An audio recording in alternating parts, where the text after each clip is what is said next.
class, in this video we're going to be going over chapter 9, which is on immunity and disease, so how the body fights off anything that could cause it harm.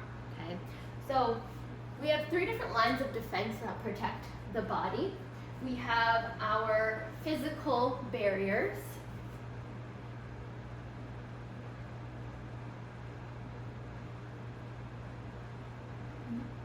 then we have our innate responses,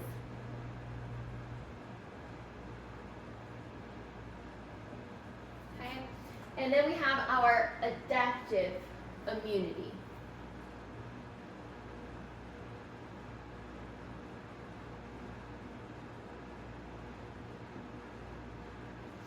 Okay, or adaptive responses. These are the same thing. So innate physical barriers, innate immunity, and adaptive immunity.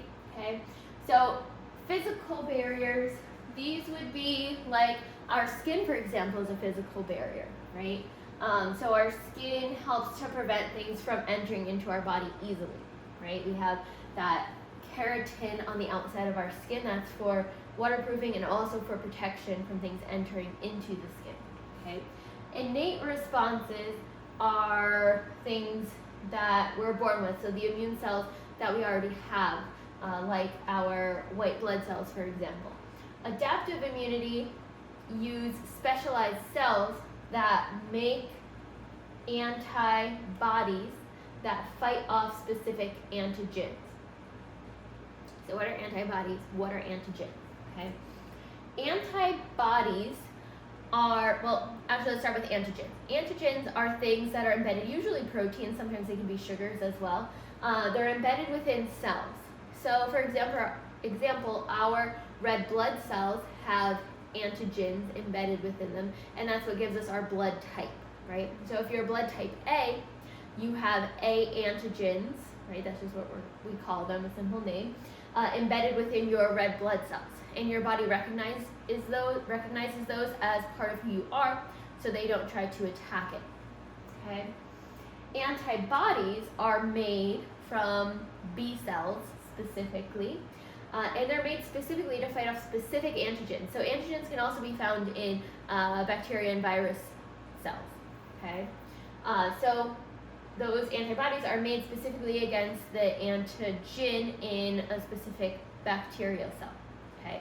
And then it fights it off, most likely, right? And then next time your body is exposed to that bacteria, now we have the cells specific, or the antibodies specifically, that can fight those off. Okay, so that's our adaptive immunity. Okay. So what is immunity, this general word, right? So this is our ability to resist and to fight off something that is not part of who we are, right? Those antigens, we have antigens that are part of who we are, cells that are part of who we are, that our body hopefully does not attack unless we have an autoimmune disease. And then we have things that are from the outside that are foreign to the body that we do want to fight off. Okay? Okay. So innate responses, or the innate immune system, is not specific. Okay, so I'll put non-specific. So this will start fighting off anything that those white blood cells or proteins in the blood do not recognize as part of who you are. Okay, so it's non-specific. Adaptive immunity, like I described, that is specific. Okay, so it fights off specific things that it recognizes is not part of who we are. So it makes specific antibodies that attach to specific antigens. Okay.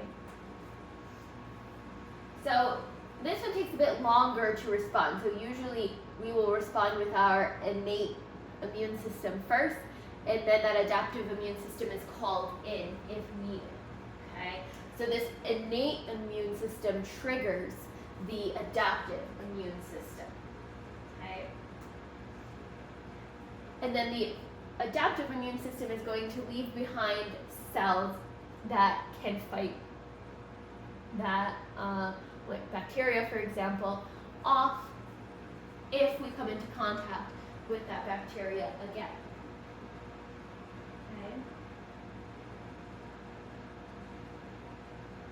Okay. We have different types of white blood cells. Okay, so I'll draw them out. Here we have a neutrophil. And this one has a multi-lobed nucleus, usually three to five lobes, that you can see under the microscope. So this that I drew in purple here, that is the nucleus of the neutrophil. Okay, so it looks something like that. The neutrophil is a phagocyte.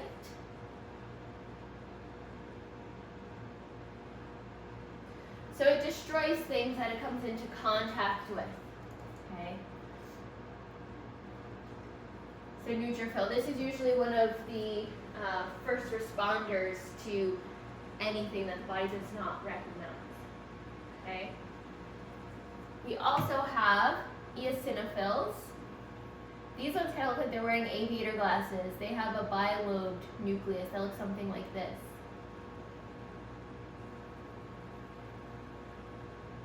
Okay, so eosinophil.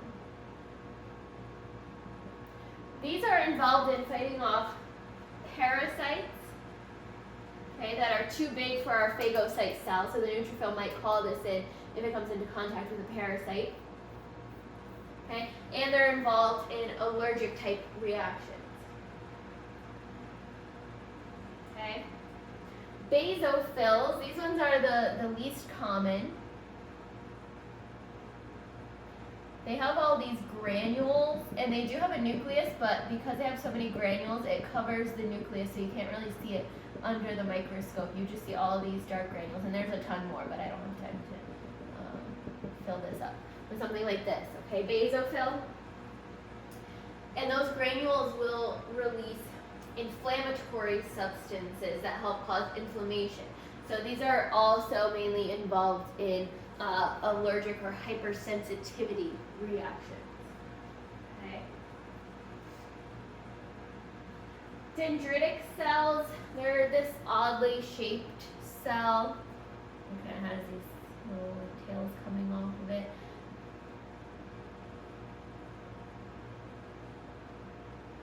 Dendritic cells.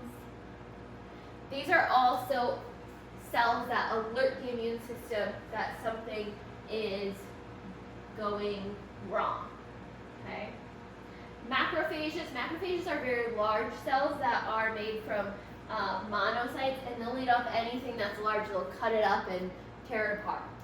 Okay. So I'll draw a monocyte. Macrophages develop from monocytes. It's just basically a larger monocyte. Almost monocytes.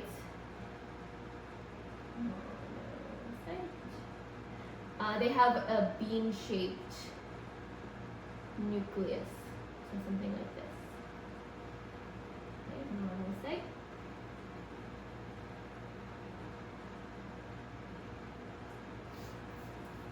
Okay.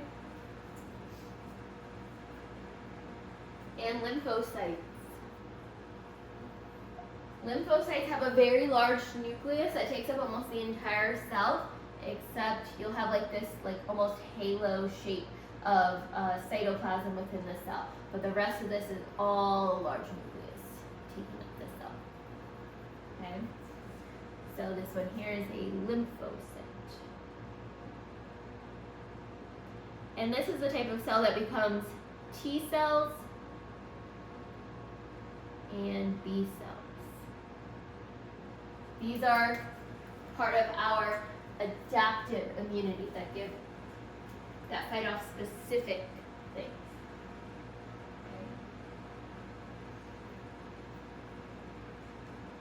Okay. Lymphatic system, this system is hand in hand with the immune system. The lymphatic system is a system that helps to filter through the fluid in the body. Okay. So we talked about blood last week. As as our red blood cells are being pushed out of the capillaries, they're pushed out into the interstitial fluid, the fluid between the capillary and the tissue that it's trying to deliver oxygen to. Okay, so we have fluid always between or outside of our tissues. Okay, so when it squeezes out that red blood cell, it squeezes out some of the plasma of the blood as well. In the lymphatic system, we have lymphatic vessels and nodules that will take that fluid and filter that fluid. Okay, so it picks up the fluid lost from the capillaries and then returns it to the bloodstream after it filters through. Okay, so it's another line of defense. Okay, we don't want infections within our blood, or else that travels throughout our entire body, right? And that can be very, very dangerous and lead to sepsis potentially. Okay, so lymph is the fluid that has moved into the lymph vessels. So it's basically blood plasma. Okay. Okay. Also part of the lymphatic system and immune system are going to be the tonsils. So our tonsils have these crypts that go deep down, and they lure bacteria and any other foreign material into them to fight anything off that they may come into contact with. So it's another one of our first lines of defense if something enters into the body. Okay. And then we have our lymphatic vessels, lymph nodes, lymphatic ducts that drain specific parts of the body. Okay. So we have two main ducts. The right lymphatic duct, it's found near the right subclavian artery vein here.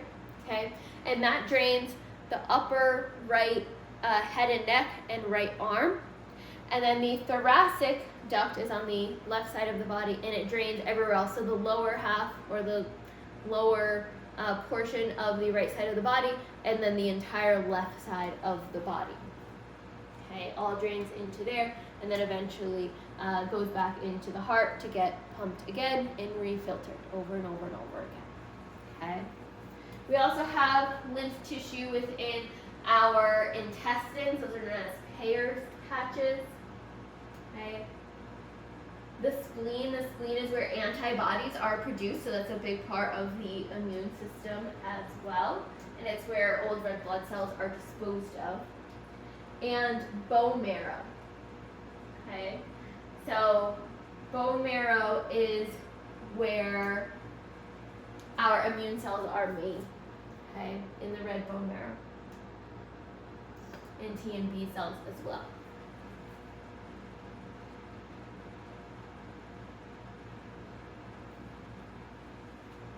Okay.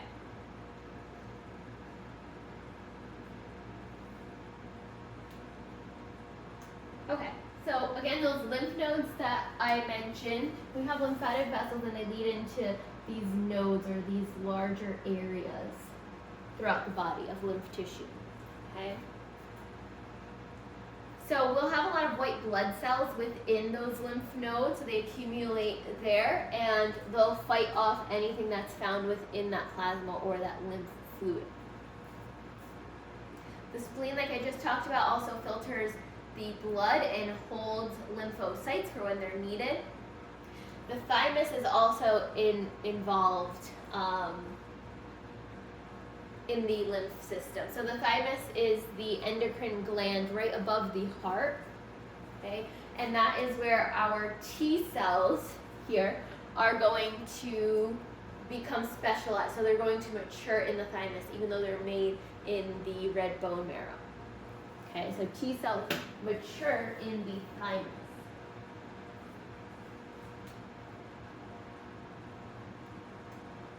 Okay, so let's talk more about our barriers to infection. So these would be back to our physical barriers. Okay, so the skin, of course, provides defense and protection against anything entering in, like I discussed. The skin also is acidic. It's known as an acid mantle. Okay, and that helps to stop bacteria from dividing on the skin. The digestive tract has good bacteria, right? You've probably heard of probiotics or microbiome. Okay, so that good bacteria helps to protect the body from any bad bacteria that may enter in. Okay. The digestive tract is also lined with mucus, right? We have those goblet cells throughout the digestive system. And those have enzymes that attack and destroy bacteria as well. Okay, those are known as defenses. Okay, the vaginal lining has lactobacillus, and it helps to maintain a low pH. Okay, and that low acidic pH is unfriendly to most bacteria and fungi, just like on the skin as well. Okay, other protections we have lysozyme and other chemicals that are present in our body fluid, so tears, saliva, and gastric fluid. Those help to break things down and protect the body. The low pH of the urine helps to protect the urinary tract against infection. It continuously flushes things out that may enter in through the urinary tract. Okay.